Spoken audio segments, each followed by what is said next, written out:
நீங்கள் பார்த்துக் கொண்டிருப்பது உங்கள் விஜய்.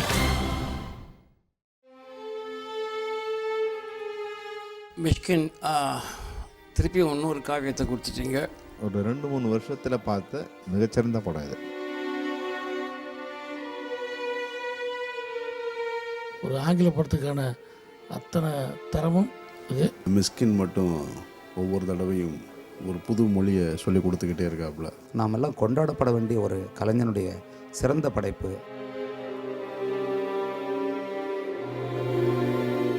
ரொம்ப எக்ஸலண்ட், சொல்கிறதுக்கு வார்த்தைகள் இல்லை. மாஸ்டருங்க, எங்களுக்கெல்லாம் மாஸ்டருங்க அவர். அகைன் மிஷ்கினால் மட்டுமே முடிந்த ஒரு ஸ்பெஷல் படம். தரமான சினிமா, நீங்கள் இதுவரை பார்த்திராத ஒரு களம், மிகப்பெரிய நிஜம். மிஸ்கின் சார்னுடைய தி பெஸ்ட் ஃபிலிம். ஒரு அன்கன்வென்ஷனல் என்டர்டெய்னர். தமிழ் சினிமாவோட வரலாறு எழுதும் பொழுது இது மிஸ்கினுடைய காலத்தில் பதிவு செய்யப்பட்ட படம் அப்படின்றத மிக ஆணித்தரமாக சொல்வதற்கான எல்லா தகுதிகளோடும் உழைத்திருக்கிறார்.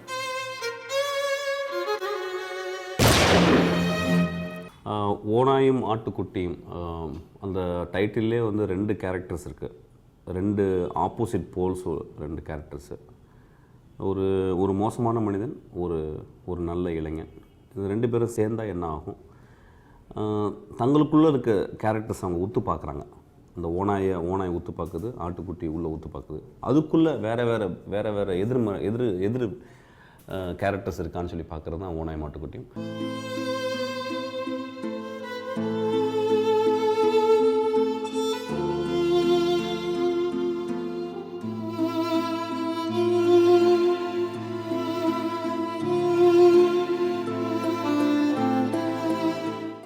இது ஒரு மெடிக்கல் ஸ்டூடெண்ட்டை பற்றியான ஒரு கதை அப்படிங்கிறனால நான் அந்த மெடிக்கல் ஸ்டூடெண்ட்டை பற்றி எல்லாம் ரிசர்ச் பண்ணோம். ஃபார் எக்ஸாம்பிள் ஒரு 3 டாக்டர்கிட்ட போய் பேசணும். இந்த படத்தில் ஒரு முக்கியமான காட்சியில், அதாவது முதல் பகுதியில் ஒரு ஸ்பிளினெக்டமின்ற ஒரு சர்ஜரி நடக்குது. அதுக்காக என்னென்ன பண்ணலான்னு சொல்லிட்டு போய் நாங்கள் ரொம்ப டீப்பாக அதை பற்றி படித்தோம். அந்த சீனில் ஒரு 3 மாதம் நாங்கள் டாக்டர்ஸோடு உட்காந்து என்னென்ன பாசிபிலிட்டி, என்னென்ன இம்பாசிபிலிட்டி, என்ன ப்ராபபிலிட்டி, இந்த ப்ராபபிலிட்டியில் பண்ண முடியுமா அப்படின்னு சொல்லிட்டு ரொம்ப ரொம்ப டீப்பராக நாங்கள் பார்த்து ஒரு ஃபிக்ஷனோடு சேர்த்து கொஞ்சம் போய்டிக் லைசன்ஸையும் கொஞ்சம் மிக்ஸ் பண்ணி பண்ணப்பட்ட விஷயங்கள் தான் அந்த படம். Come in. Good morning sir. Morning. Please sit down. I am okay sir, thank you. இவர் டாக்டர் மாணிக்கவேல், நீங்கள் அரெஸ்ட் பண்ண ஸ்டூடெண்ட்டோட HOD. இவர் என்ன சொல்கிறாருன்னா, ஒரு எமர்ஜென்சி கேஸில் யார் வேணாலும் பேஷண்ட் அட்டன் பண்ணலாம், அதுவும் ஒரு மெடிக்கல் ஸ்டூடெண்ட் ஹியூமனிடேரியன் கிரவுண்ட்ஸில் ஒரு குற்றவாளியாக இருந்தாலும் ட்ரீட்மெண்ட் கொடுக்கலான்னு சொல்கிறாரு. அதுக்கு லோ சப்போர்ட் பண்ணுது. Then why did you arrest him? தப்பு தான் சார். See? முதல்ல இவர் அரெஸ்ட் பண்ணியிருக்கணும். What? On what grounds? Sir, section 201 screening of a criminal, section 202 intentional omission of an evidence, section 216 for harboring a criminal whose apprehension has been already ordered. இந்த எல்லா கிரவுண்ட்ஸ்லையும் நம்ம இப்போ வேணா இவரை அரெஸ்ட் பண்ணலாம். எங்க அரெஸ்ட் பண்ணி பாருங்க பார்க்கலாம். The whole state of doctors will walk out of the hospital. Please doctor, calm down. Lal sir, எனக்கு தெரியும் நீங்க 2 பேரும் ரொம்ப க்ளோஸ் ஃப்ரெண்ட்ஸ். ட்ரிச்சி சென்ட் ஜோசப்ஸ்ல 6 வருஷம் நீங்க ஒண்ணா படிச்சிருக்கீங்க. So you will support him. ஆனா நான் இவர் சொல்றதுக்கெல்லாம் ஆட முடியாது. இவரோட ஸ்டூடெண்ட் என்ன பண்ணிருக்கான் தெரியுமா? கீட்டமின் யூஸ் பண்ணிருக்கான். பேஷண்ட்டுக்கு அனஸ்தேஷியாவா கீட்டமின் கொடுன்னு இவர் தான் ரெக்கமெண்ட் பண்ணியிருக்காரு. ஒரு ஹாஸ்பிட்டலுக்கு வெளியே கீட்டமின் யூஸ் பண்ணா it comes under narcotic act. Plus அந்த குற்றவாளி தப்பிச்சோடி 24 மணி நேரம் கழிச்சும் இவங்க போலீஸுக்கு இன்ஃபார்ம் பண்ணவே இல்லை. இவ்வளவு தப்பு இருக்கு உங்க மேல. ஒரு ஃப்ரெண்டா உங்ககிட்ட ரிக்வெஸ்ட் பண்ணலாம், ஆனா எங்கிட்ட இந்த சத்தமெல்லாம் போடக்கூடாது. இந்த உல்ஃபை பிடிக்க எவ்வளவு நாளா நம்ம கஷ்டப்பட்டு இருக்கோம் சார். 2 வருஷமா எங்க டீம் தூக்கம் இல்லாம பாடுபட்டு இருக்கோம். எத்தனை மர்டர் பண்ணியிருக்கா சார்? 14 மர்டர்ஸ். எப்படியாவது அவனை பிடிச்சு தான் தீரணும். ஒன்னு உயிரோட அல்லது சுட்டு கொல்லணும். வேற வழியே கிடையாது. So please ask him to be quiet and cooperate with us. நான் கிளம்புறேன் சார், எங்களுக்கு நிறைய வேலை இருக்கு.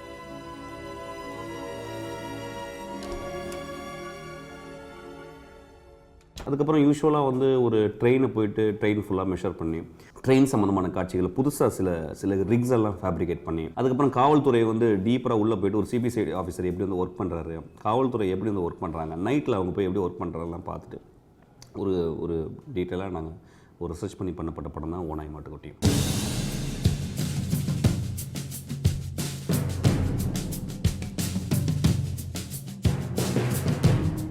ஸ்ரீ வழக்கு எண்ணில் நடித்த உடனே அந்த பையனை கூப்பிட்டு அந்த பையனோட ஒர்க் பண்ணணும்னு எனக்கு ஆசை வந்துருச்சு. அதுக்கு வந்து ஓனாய் கேரக்டர் யார் பண்ணலாம் அப்படிங்கும்போது என்னுடைய அசிஸ்டன்ட்டு என்ன சொன்னாங்க, நீங்களே பண்ணுங்கள் சார் அப்படின்னாங்க. நான் பண்ண தான் கரெக்டாக இருந்திருக்கும்னு நானும் ஃபீல் பண்ணேன். ஏன்னா வந்து நான் ரொம்ப டீப்பராக ரொம்ப சின்சியராக எழுதப்பட்ட ஒரு கதாபாத்திரம், உள்ள அடி ஆழத்துலேருந்து எழுதப்பட்ட ஒரு கதாபாத்திரம். ஸோ நானே பண்ண நல்லாயிருக்கும்னு சொல்லிட்டு நான் கொஞ்சம் உடம்பெல்லாம் கம்மி பண்ணி எக்ஸசைஸ்லாம் பண்ணி இந்த கேரக்டர் பண்ணேன். It's a very very intimate character to my life actually.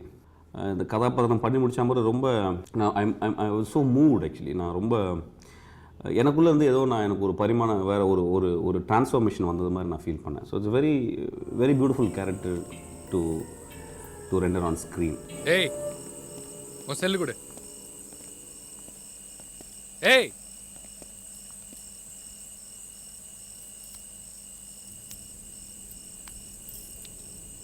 ஓ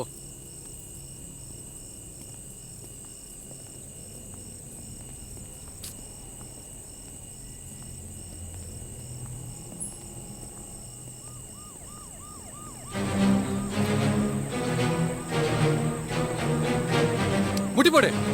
நான் சொல்றது கேளு.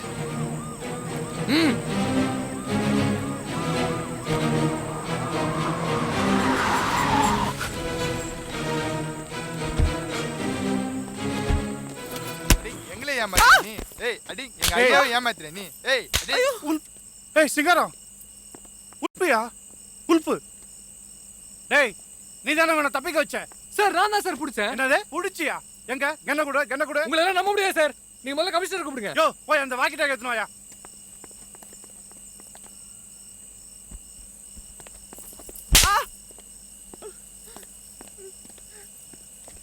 சீக்கிரம் வாயா.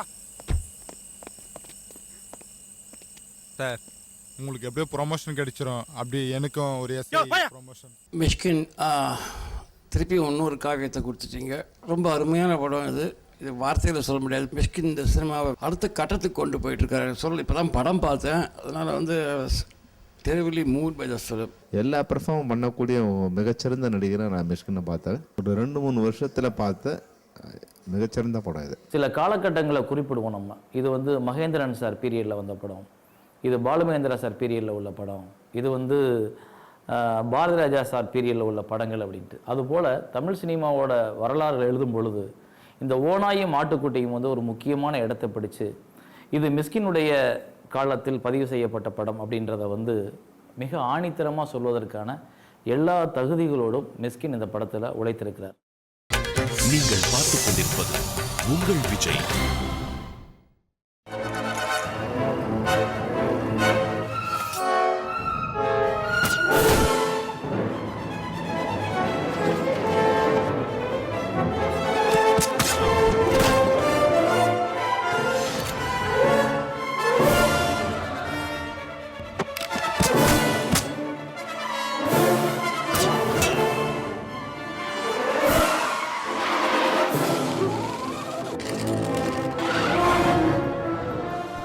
ஓனாய் மாட்டுக்குட்டி நான் எழுதின திரைக்கதையிலே வந்து ஒரு ரொம்ப சின்சியரான ஒரு திரைக்கதை.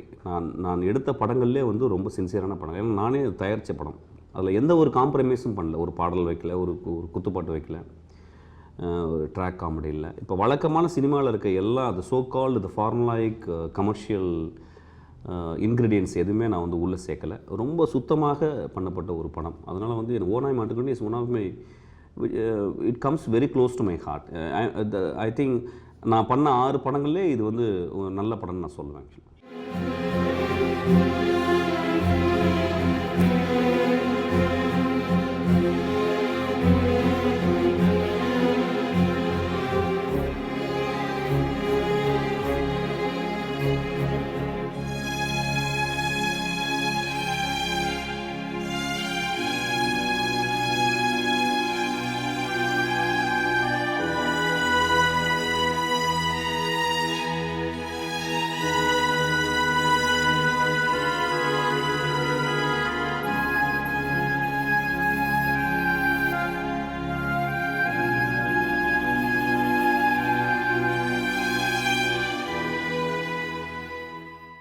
நான் எடுத்ததில் ரொம்ப டிஃபிகல்ட்டான சீன் வந்து அந்த 5 நிமிஷம் அந்த கதை சொல்கிற சீன் தான். ரொம்ப டிஃபிகல்ட்டான ஒரு சீன். எப்படின்னா வந்து 8 நாள் ஷூட் பண்ணோம் அந்த கிரேவ்யார்டில்.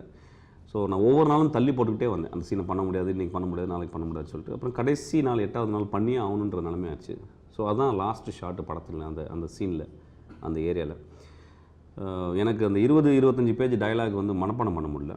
அதுக்கப்புறம் வந்து உட்காந்துட்டு நான் சொன்னேன் வந்து எனக்கு என்ன மனசில் வருதோ நான் பண்ணுறேன், ஒரு டேக்கு மேலே என்னால் பண்ண முடியாதுன்னு சொல்லிட்டு வந்து எல்லோரும் கேமராலாம் வச்சு தள்ளி போயிடுங்க அப்படின்னு சொல்லி கேமரா ஆன் பண்ணிவிட்டு எல்லாம் உட்கார வச்சுட்டு எல்லாம் தள்ளி போயிட்டாங்க. ஸோ வந்து நான் உட்காந்து அந்த கதை சொல்ல ஆரம்பித்தேன்.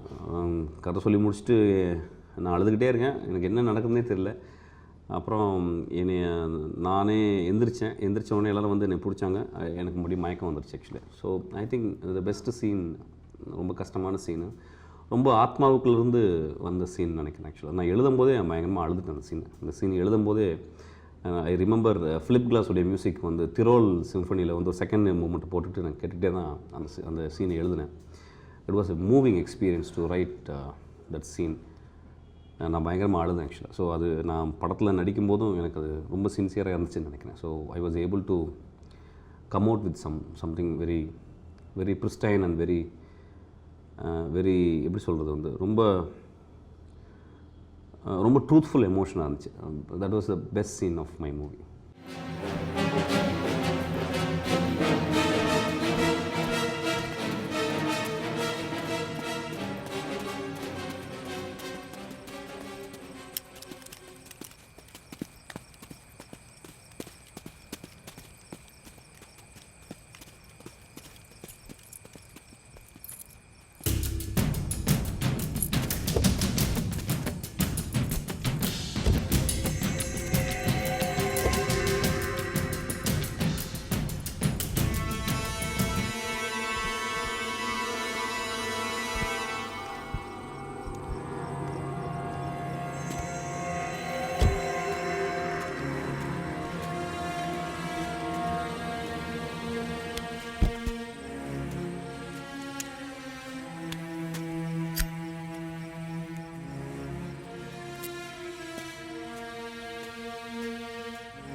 சார் கையை தூக்குங்க சார், ப்ளீஸ் சார் கையை தூக்குங்க, இல்லைன்னா சுட்டுருவேன். ஒழுங்கா கையை தூக்கி முட்டி போடுங்க, இல்லைன்னா சுடுவேன். சார் நான் சீரியஸா சொல்றேன் சார், நீங்க போலீஸ்ல சரண்டர் ஆயிருங்க, நான் சுட மாட்டேன், இல்லைன்னா சுட்டுருவேன். சார் நான் 1 2 3 எண்ணுவேன், அதுக்குள்ள துப்பாக்கியை கீழே வச்சிருங்க, இல்லைன்னா சத்தியமா சுட்டுருவேன். என்னை பொறுத்தில் ஒரு திரைப்படம் ஒரு டேரக்டருடைய விஷன் தான் சொல்லுவேன். அதுவும் பர்டிகுலர் நான் ஒரு ஸ்கிரிப்ட் ரைட்டர், நான் ஒரு டேரக்டர் அப்படிங்கும்போது படத்தில் இருக்க எல்லா விஷயங்களுமே வந்து நான் பண்ணுறது என்னுடைய விஷனுக்கு ஹெல்ப் பண்ணுறதுக்கு தான் எல்லா டெக்னீஷியன்ஸ் இருக்காங்க. நான் கம்போஸ் பண்ணி முடித்த மாதிரி என்னுடைய கேமராமேன் அதை வந்து சார் நான் இப்படி வச்சுக்கலாமான்னு அவங்க கேட்பாங்க. பட் அது நல்லா இருக்கும் பட்சத்தில், அதாவது அது வந்து எக்ஸ்ட்ரானியஸாக எதுவும் இல்லாத பட்சத்தில் நான் அலோவ் பண்ணுவேன். மிச்சப்படி எவ்ரி திங் ஐ கம்போஸ். கடைசி ஃபைட்டு நான் தான் கம்போஸ் பண்ணேன் ஆக்சுவலி. பேசிக்கலாக எம் மார்ஷியல் ஆர்ட்ஸ் ஆக்சுவலி. நான் வந்து அது ரொம்ப சிம்பிளாக ஒரு டான்ஸ் மாதிரி கோரியோகிராஃபி மாதிரி அதை பண்ணணும்னு நினச்சி நான் பண்ணேன். So I think every aspect of my movie has to be என்னுடைய விஷனை ஒட்டியே வரணும். இது எல்லாமே சொல்லுவாங்க ரொம்ப செல்ஃப் இன்டெலிஜென்ட்டாக இருக்குது அப்படின்னு சொல்லுவாங்க. ஆக்சுவலி செல்ஃப் இன்டெலிஜென்ட் பண்ணுறதுக்கு தான் சினிமாவே பண்ணுறது. ஒரு டேரக்டர் செல்ஃப் இன்டெலிஜென்ட் பண்ணுறதுக்கு தான் சினிமாவே ஆக்சுவலி. அது எவ்வளோ சின்சியராக பட்சத்தில் அது வந்து வேறு மீனிங் ஆகுது. ஸோ ஒரு செல்ஃப் வந்து அழியும் போது ஒரு கலைஞன் வந்து வேறு ஒரு பரிமாணத்தை போய் சேர்ந்து கொள்ளுகிறான் ஆக்சுவலி. ஸோ எவ்ரி திங் நான் என்ன நினைக்கிறேனோ அது வந்து whole design of the movie it comes from me actually. அது வந்து நிறைய பேர் ரொம்ப டிக்டேட்டராக இருக்காங்க அப்படின்னு சொல்லுவேன். I take it is a compliment, I don't take it is a criticism. என்னுடைய விஷயம் தான் என்னுடைய படம். நான் என்ன நினைக்கிறேனோ அதான். எல்லாம் ஒரு ஆர்ட் டைரக்ஷனாக ஒரு கத்தி, இந்த கடைசி கிளைமேக்ஸில் வந்து ஒரு கத்தி எப்படி இருக்குன்றது நான் கத்தி தான் நான் டிசைன் பண்ண சொன்னேன். என் பின்னால் வந்து அந்த பொண்ணு வந்து அந்த அந்த அந்த அந்த பெல்ட் எடுத்து முதுகில் கட்டுறது வந்து நான் டிசைன் பண்ணேன் ஆக்சுவலாக. So everything is a design actually. இது அப்படி தான் நான் பார்க்குறேன். So it's my movie, it's my vision. So everything has to be designed by from my side actually. So இதுதான் முக்கியம்னு நினைக்கிறேன் ஆக்சுவலி.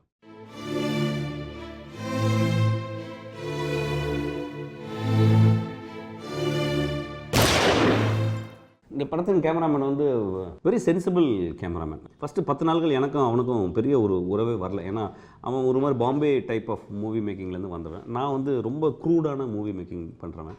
எங்களுக்கு ஃபஸ்ட்டு 10 நாள் கொஞ்சம் டிஃப்ரென்ஸ் ஆஃப் ஒப்பீனியன்ஸ்லாம் இருந்துச்சு. பட் அதுக்கப்புறம் தென் ஹி அண்டர்ஸ்டுட் மீ. நான் சொன்னேன் வந்து எனக்கு படம் அழகாக இருக்கணும்னு எந்த ஃப்ரேமும் தேவையில்லை, நீ என்ன அதை ரெக்கார்ட் பண்ணு, நீ போய் உள்ளே போய் எதுவுமே நீ அதை சேர்க்காத, மேக்ஸிமம் அது சிம்பிளாக அந்த ஃப்ரேம்ஸ் இருக்கட்டும், அதில் டெக்கரேஷன் வேணாம் அப்படின்னு சொன்னேன். Then he understood. Very simply we composed every shots. ரொம்ப சிம்பிளாக லைட் பண்ணால் லைட்டு பண்ணுறத விட டார்க் நிறையா வச்சுக்க அப்படின்னு சொன்னேன் ஆக்சுவலாக வந்து. ஸோ இப்படியே நாங்கள் பண்ணோம் 2 பேரும். நீங்கள் பார்த்துக் கொண்டிருப்பது உங்கள் விஜய்.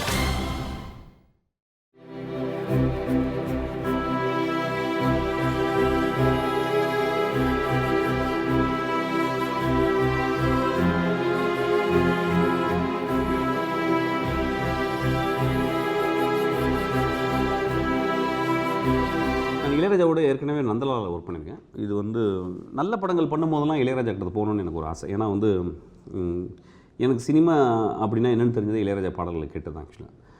அப்புறம் இந்த படம் வந்து ஒரு 90% வந்து இதில் வந்து பாடல்களே கிடையாது, வெறும் வசனங்கள் கிடையாது. ஸோ அப்படி பார்க்கும்போது வந்து ராஜா சார் மட்டும்தான் இதுக்கு வந்து ஜஸ்டிஸ் பண்ண முடியும். So when I approached him, he said, என்னடா பாட்டே இல்லை, போன படத்தில் எனக்கு 2 படம் தான் கொடுத்தேன், இந்த படத்தில் பாட்டே இல்லை என்று என்னால் பண்ண முடியாது அப்படின்னாரு. நான் சொன்னேன், இல்லைப்பா நீங்கள் பண்ணுங்கள், இது ரொம்ப முக்கியமான படம், நீங்கள் கதையை கேளுங்க அப்படின்னு சொல்லி இப்போ கதை சொன்னேன். he was thrilled. அப்புறம் நான் படம் ஷூட் பண்ணதை போட்டு காமிச்சேன், டபுள் பாசிட்டிவ் போச்சு. ரொம்ப he was very impressed.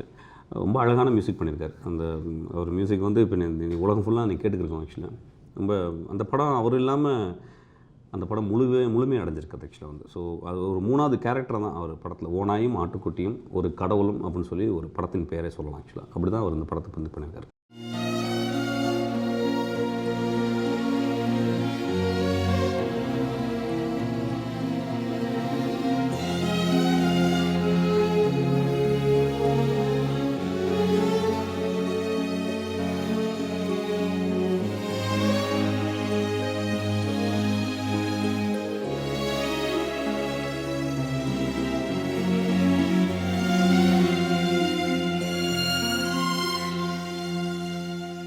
நான் வெற்றியை பார்க்கல, ஒரு நல்ல படம்.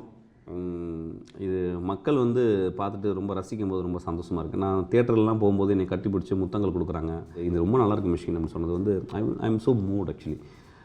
இது வெற்றி அப்படின்னு எனக்கு சொல்ல அந்த வார்த்தைகள் அது ரொம்ப சின்ன வார்த்தையாக யோசிக்கிறேன் ஆக்சுவலாக வந்து. இது வந்து ஒரு நல்ல படம். இந்த படத்தை ஏற்றுக்கொண்ட பார்வையாளர்கள், பர்டிகுலராக வந்து பத்திரிகையாளர் இந்த படத்தை வந்து எழுதின விதங்கள் வந்து ரொம்ப ஆச்சரியம். என் படங்கள்லே 6 படங்கள்லே இந்த படத்தை தான் வந்து அப்படியே ஒரு பெரிய ஒரு மணிமகுடமாக ஒரு கிரீடம் சூட்டுவது போல் அவங்க எழுத்துலாம் இருந்துச்சு ஆக்சுவலாக. I have to be very very thankful to him all my life. இந்த படம் பத்திரிகையாளருக்கு மிச்சப்படி எல்லாருக்கும் பிடிச்சிருக்கு இந்த படம். நான் வெற்றின்னு சொல்கிறதுக்கு எனக்கு வெக்கமாக இருக்குது ஆக்சுவலாக. ஒரு நல்ல படம்.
மற்ற டேரக்டர்ஸ் பார்த்துட்டு எல்லாருக்குமே பிடிச்சிருந்துச்சு. என்னுடைய நண்பர்கள் தான் எல்லாமே தெரியும். என் மேலே விமர்சனமும் இருக்கும் நண்பர்களும் என்னுடைய ரொம்ப பிடிக்கிற நண்பர்களுமே எல்லாம் ஒட்டுமொத்தமாக இந்த படத்தை பார்த்து ரொம்ப நல்லா இருக்குன்னு சொன்னாங்க.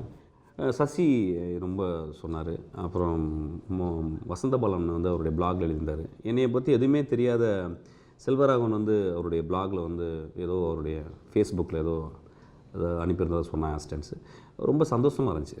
எனக்கு தெரியாதவங்களாம் வந்து ரொம்ப இந்த படத்தை பற்றி இந்த படம் ஓடணும், பெருசாக ஓடணும் அப்படின்னாங்க. அப்புறம் எப்பயுமே நான் மதிக்கும் மருது, அப்புறம் வந்து நாசர், பிசி ஸ்ரீராம், இவங்கெல்லாம் ரொம்ப என்னை வந்து கட்டி அணைத்து கொண்டார்கள் இந்த படத்தை பார்த்து. எனக்கு ரொம்ப ரொம்ப ரொம்ப சந்தோஷமாக இருந்துச்சு. ரொம்ப நல்ல படம் பண்ணுறதுக்கு உள்ள ஒரு சந்தோஷம் அங்கே நிறைவாக கிடைச்சிது. என் சக கலைஞர்களே வந்து என்னை வந்து பாராட்டும் போது ரொம்ப ரொம்ப சந்தோஷமாக இருக்குது. சினிமாவுக்கு பல மொழிகள் இருக்குது. அதில் மிஸ்கின் மட்டும் ஒவ்வொரு தடவையும் ஒரு புது மொழியை சொல்லி கொடுத்துக்கிட்டே இருக்காப்புல. இந்த முறையும் அந்த மொழியை கொஞ்சம் அழுத்தமாக சொல்லியிருக்கிறார். ஒரு அன்கன்வென்ஷனல் என்டர்டெய்னர் தான் சொல்லணும் இந்த படத்தை. மிஷ்கினோட படங்களில் என்னுடைய பர்சனல் ஃபேவரட் இந்த படம் தான் சொல்லணும். என்னை பொறுத்த வரைக்கும் மிஸ்கின் சார்னுடைய தி பெஸ்ட் ஃபிலிம் ஓனாயும் ஆட்டுக்குட்டியும். தரமான சினிமா. நீங்கள் இதுவரை பார்த்திராத ஒரு களம், மிகப்பெரிய நிஜம். இதில் பொய்யே இல்லை, உண்மையை அப்படியே உறக்க சொல்லியிருக்கான் மிஸ்கின். நான் மிஸ் பண்ணாமல் பார்க்குற படங்களில் ஒன்று வந்து மிஸ்கினோட படங்கள். நான் வந்து இசைக்காக இன்னொரு தடவை பார்க்கணும்னு நினச்சிட்டு இருக்கேன். ஏன்னா படம் போகிற வேகத்தில் என்னால் அதை தனியாக கவனிக்க முடியல. எங்கேயோ ஒரு ட்ராக்கில் மட்டும்தான் அதை யோசிச்சுட்டு இருந்தேன். ஓனாயும் ஆட்டுக்குட்டியும் அகைன் மிஷ்கினால் மட்டுமே முடிந்த ஒரு ஸ்பெஷல் படம். வாழ்த்துக்கள். ஆடியன்ஸ் வந்து பார்த்துட்டு போய் அவங்க வீட்டில் இருக்கவங்கலாம் கூட்டியாராங்க, நண்பர்கள்லாம் ஃபோன் பண்ணி சொல்கிறாங்க இந்த படம் பாருங்கன்னு சொல்லிட்டு. ஆக்சுவலாக சொல்ல போனால் ப்ரமோஷனே பண்ணல அந்த படத்துக்கு. நான் வந்து எந்த ஒரு அட்வர்டைஸ்மெண்ட்டும் பெருசாக பண்ணல. அந்தளவு ஒரு அந்த மாதிரி நிலைமையில நான் இல்லை ஆக்சுவலாக. பட் இருந்தாலும் ஆடியன்ஸ் அதை பார்த்துட்டு வந்து எல்லோரையும் கூட்டிகிட்டு வராங்க. நான் அன்றைக்கெலாம் ஒருத்தர் கேட்டேன் 7 வாட்டி பார்த்தேன்றாரு. ரொம்ப ஆச்சரியமாக இருக்குது, ஹாப்பியாக இருக்குது. எப்படி நன்றி சொல்லணுன்னே தெரியல. நான் நன்றி சொல்லாமே இருக்கிறேன். ஏன்னா நன்றி சொல்ல முடியல. நன்றி சொன்னால் அது ஒரு அளவு நன்றி அப்படின்றதுக்குள்ள முடிஞ்சுது. நான் என் ஆன்மா, என்னுடைய உள் உணர்வு, என்னுடைய உள்ளார்ந்த என்னுடைய இன்னர் பீயிங் வெளியே வந்து எல்லார் பாதங்களையும் தொட்டு வணங்கி கொண்டே இருக்கிறது. அதுதான் என்னுடைய நன்றி. Thank you so much. மிஷ்கின், திருப்பி இன்னொரு காவியத்தை கொடுத்துட்டீங்க. ஒரு 2-3 வருஷத்தில் பார்த்த மிகச்சிறந்த படம் இது. ஒரு ஆங்கில படத்துக்கான அத்தனை தரமும் இது. மிஸ்கின் மட்டும் ஒவ்வொரு தடவையும் ஒரு புது மொழியை சொல்லி கொடுத்துக்கிட்டே இருக்காப்புல. நாமெல்லாம் கொண்டாடப்பட வேண்டிய ஒரு கலைஞனுடைய சிறந்த படைப்பு.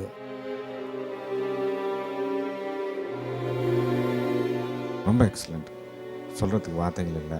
மாஸ்டருங்க, எங்களுக்கெல்லாம் மாஸ்டருங்க அவர். அகைன் மிஷ்கினால் மட்டுமே முடிந்த ஒரு ஸ்பெஷல் படம். தரமான சினிமா. நீங்கள் இதுவரை பார்த்திராத ஒரு களம், மிகப்பெரிய நிஜம். மிஸ்கின் சார்னுடைய தி பெஸ்ட் ஃபிலிம். ஒரு அன்கன்வென்ஷனல் என்டர்டெய்னர். தமிழ் சினிமாவோட வரலாறு எழுதும் பொழுது இது மிஸ்கினுடைய காலத்தில் பதிவு செய்யப்பட்ட படம் அப்படின்றத வந்து மிக ஆணித்தரமாக சொல்வதற்கான எல்லா தகுதிகளோடும் உழைத்திருக்கிறார்.